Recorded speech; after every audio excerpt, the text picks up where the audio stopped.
All right, good evening, everybody.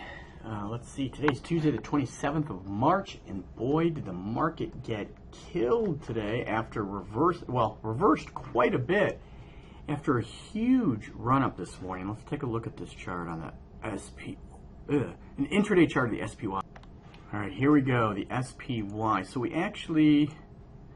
opened up a little higher, even though overnight trading opened up. The overnight trading, and I'll show you the E-mini chart, traded a lot higher last night and then came down, filled that gap, came down, and then really rallied nice. And the market was up, I don't know, what is it, about 150 points at one point during the day. And then as you can see, market really sold off at the end of the day, down 344 Dow points. And let's look at a daily chart, and then we will look at the other indices.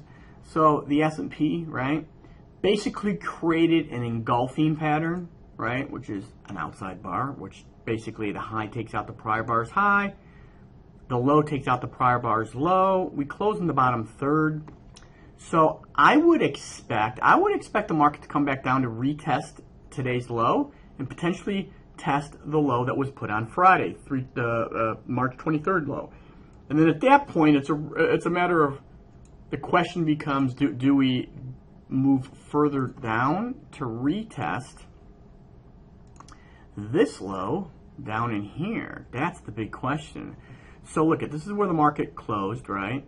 Take a look at the RSI, the 2-bar RSI, which is one of the tools that we use to help time the market looking for that bounce or reaction, right? I mean, look at that. Got oversold, bounced beautifully. You know, oversold, bounced, right? Got a little bounce here.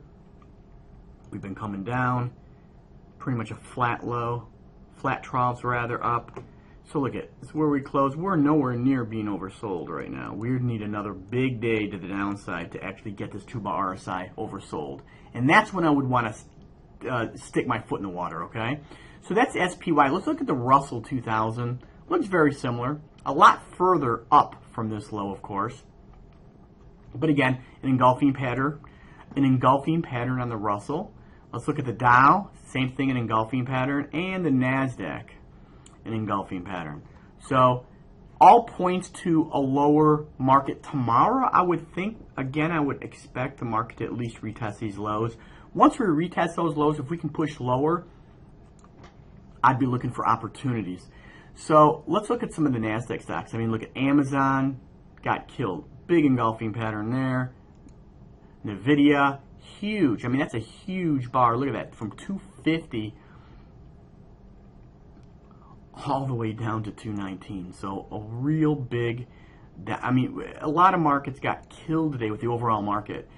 Google, I mean, look at testing pretty much this low at the 200. So we're at some critical levels. Twitter got just nailed today. I mean, just, God, look at this. So we were up to 36.80 on the 14th of this month, and we're down to 28. So, as you know, I've been long this 16 and change for quite a while, and started taking some profits. Still own a few, of course. We'll see if we fill the gap. Well, what did I point out yesterday? What I said in the SPY yesterday was if the market could come down into this area, that I'd be looking to potentially be a buyer. We'll see what happens tomorrow. If it goes down further, I'd be looking to buy a little bit. I pointed out DRNA, after we saw this bar on Friday, the 23rd, open and close on the top third. I was expecting this market to move higher, but as you know, 80% of the market, 80% of stocks in ETFs move in accordance with the overall market, and that's exactly what this did. So again, I'm just keeping my eyes peeled. I want to see how far the market can move lower, if at all, tomorrow, and then we'll see if there's any good opportunities for Thursday. All right, hope that helps. Bye.